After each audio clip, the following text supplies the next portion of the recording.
Şöyle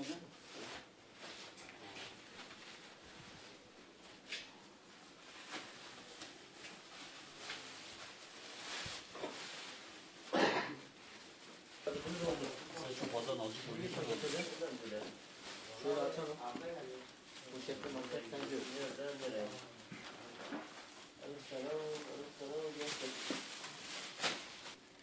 1 kilogramdan oluşan çay, 2 kilogramdan oluşan küp şeker, 2 litreden oluşan yağ, 1 kilogram salça, 1 kilogram turşu,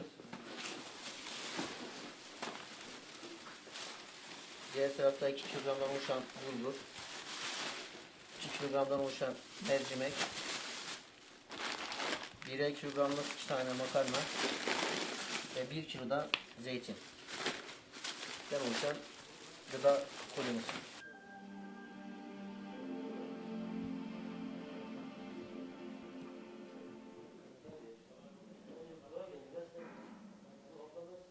Sonra şeyimiz, kuşumuz, reçelimiz. Reçel yine turşu verdik ya, bir sayılır. Yani çünkü elimizde şey çoktur.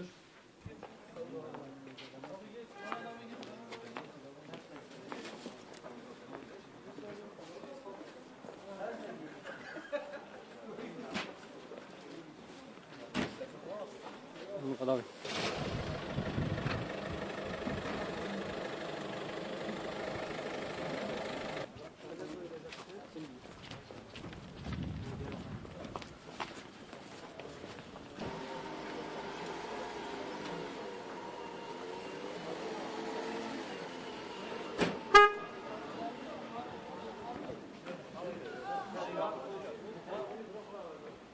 Biz daha önce de bu uygulamayı 3-4 ay önceden zaten başlatmıştık. Yani bizim yaklaşık 314 tane fakir ailemiz var. Yani bunları evlerinde hem ziyaret etmek hem de yerinde tekrar tespit etmek amaçlı. Yani böyle bir uygulamayı yaptık. Bu konuda yani bize yardımcı olan esnaf, hayırsever vatandaşlarımızın sayesinde inşallah bu hayırlarımızı dağıtacağız. Bugün yaklaşık bir 40'a yakın ekiple yardımlarımızı gönüllü hayırsever kardeşlerimizle beraber dağıtacağız inşallah. Toplamda 314 aileye gidilecek.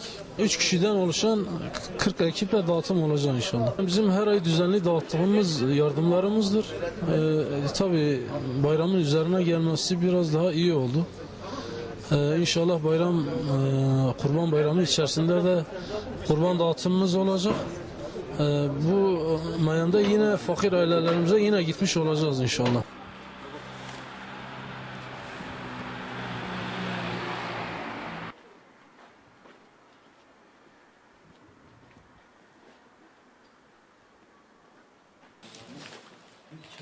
Alabilir miyiz? Olabilir kimlik. Bunları yazmış.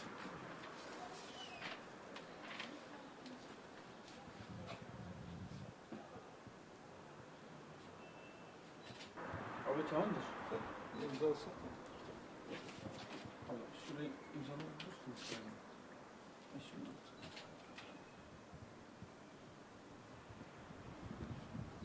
O tamam. سيمانة شهر مرة شهر يا شهر وابرمنا ده زارو بيجي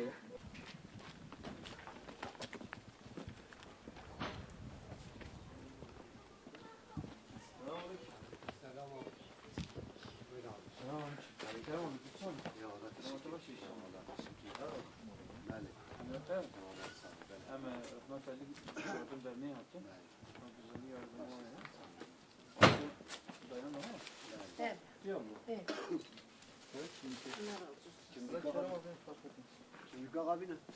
رحمت دای بابت ایشالا خودت تعالی چیزا که ماسیا و نگهت خودت تعالی هندجیم تر دستی و